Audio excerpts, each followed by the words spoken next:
anyway, it's fine because I'm going to be talking about it.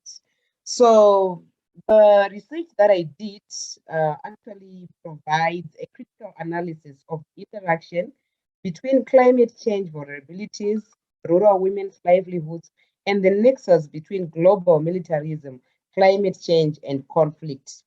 The effects of climate change have led to devastating impacts that are exposing women, particularly in the global south, to a multitude of challenges such as water scarcity, food insecurity, financial constraints, contributing to gender-based violence. And we've got cases of early child marriages, early pregnancies.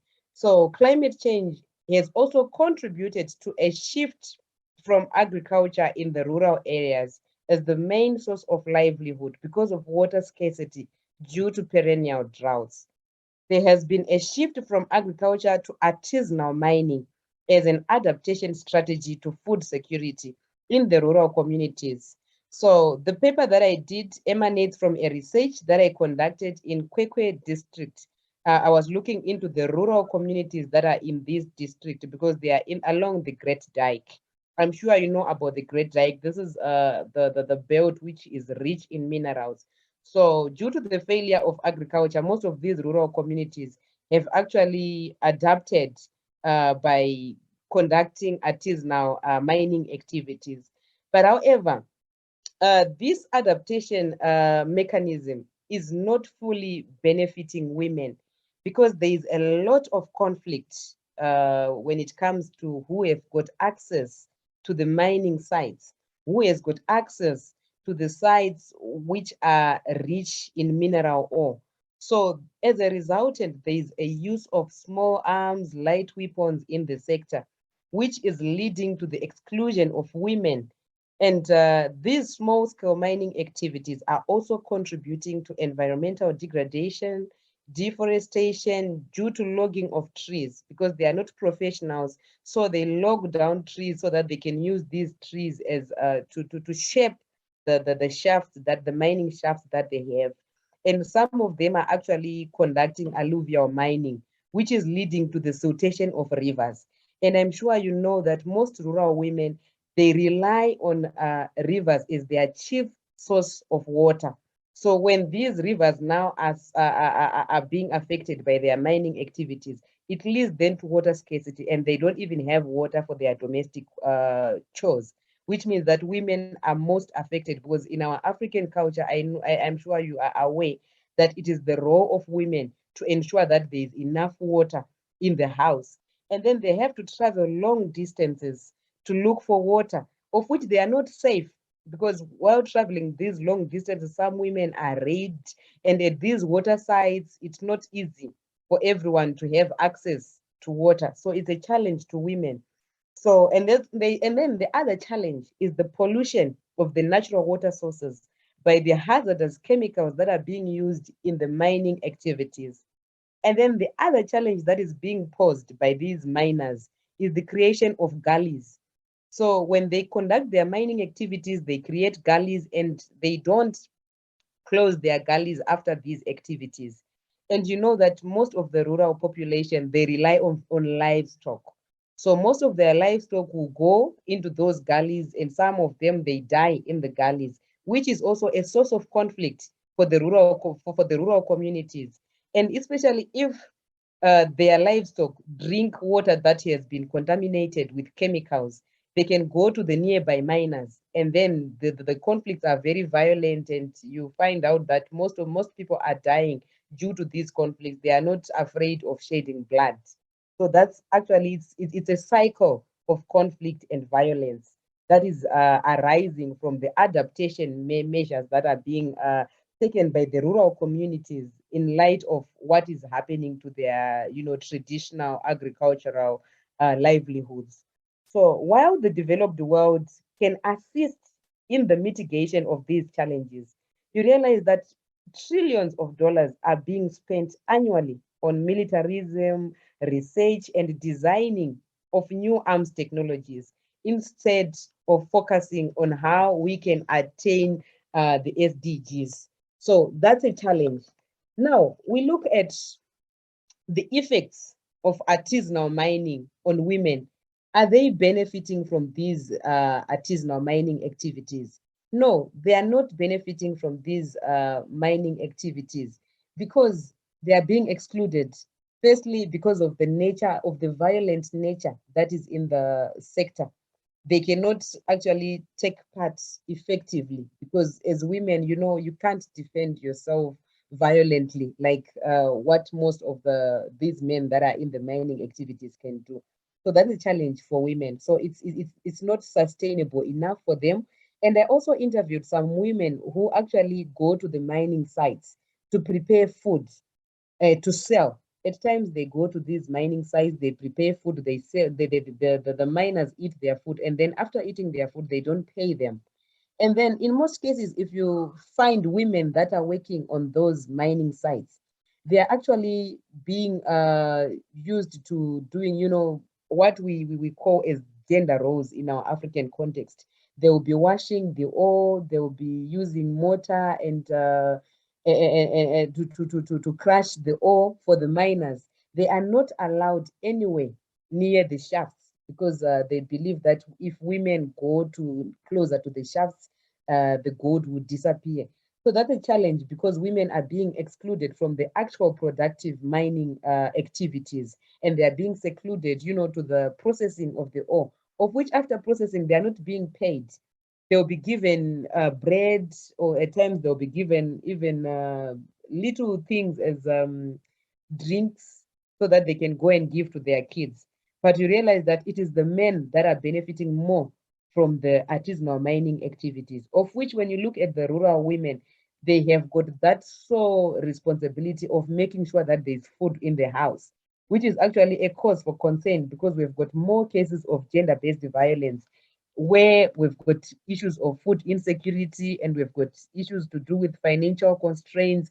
And most of the rural communities, like I said, they rely more on rain-fed agriculture. That is their source of income.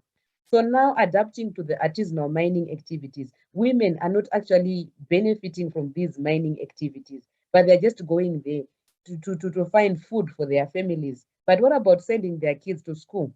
So we've got more cases of young girls that are dropping out of school to marry to get married to these miners because they believe that these miners have got money.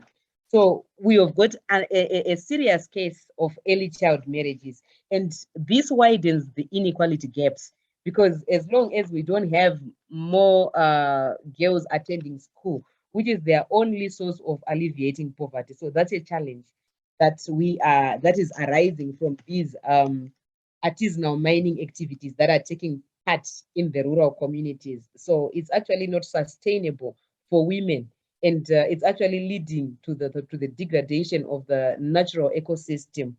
So moving forward, looking at now the global military expenditure and how women from the developing countries are being affected by the effects of this military expenditure, because I'm sure you know the direct link that is there between military productions and climate change, of which you realize that most of the rural communities are actually bearing the brunt of the effects of climate change. The countries in the global south are bearing the brunt of the effects of climate change, yet they are only responsible for 10% of global emissions. The richest 10% of the people in the world are responsible for around 50% of global emissions. You realize that according to CIPRI, military expenditure database, the world devoted around 1.92 trillion to its militaries in 2019. And then you look at the estimates of the amount that is needed to meet the sustainable development goals in developing countries. It will cost you around about 2.5 trillion per year. Thus, the continuous growth in military spending has a negative impact on international security, and it's also affecting, the issue that we are talking about on the global gas emissions. So the continuous growth in military spending has negative impact in international security. To this date, there are huge technological advancements in weapon systems. For instance, the development of lethal autonomous weapons, they operate without meaningful human control. That's challenging accountability and decision-making responsibility in international law and the practice of law. There is need for resources that are being used for military expenditure to be channeled towards mitigating the challenges of climate crisis, because these challenges are contributing to conflicts from grassroots, national to international conflicts. In Africa, the youth are being recruited into terrorist groups because of poverty. Climate change is now a threat to human and national security in most of our African countries. So it is also contributing to conflicts on access over the few available resources, like the examples that I was giving, that of what is happening in the artisanal mining sectors. So cases such as food insecurity, water scarcity are leading to a number of vulnerabilities for women in the global south. So there is really need to actually push for a feminist approach to peace and security by defining human security not in militarism, but in actually dismantling the structures of oppression, injustice through negotiation and redistribution of resources. So, what were the recommendations that I put after doing this research? I think it is important to mainstream gender sensitive climate change related interventions. And then governments and development partners must also invest a lot in effective climate interventions, because our African countries, especially our African governments, are not doing much when it comes to climate intervention strategies, especially the ones that communicates to the challenges that are being faced by most women, especially from the rural areas.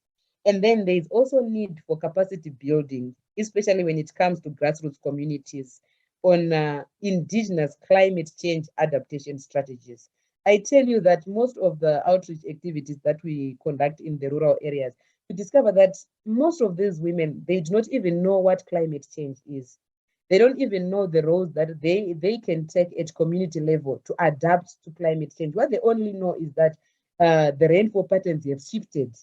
What they only know is that there are perennial droughts. So when it comes to adaptation strategies that actually speak to their situation, there is a challenge and there is a gap there. And then there's also need for community peace building communities in these communities because of the rate of conflict over the access of the few available resources. So community peace building communities are very important. And then there's also a need for us as civil society organizations to conduct, robust lobbying and protest for the governments to endorse, especially disarmament treaties.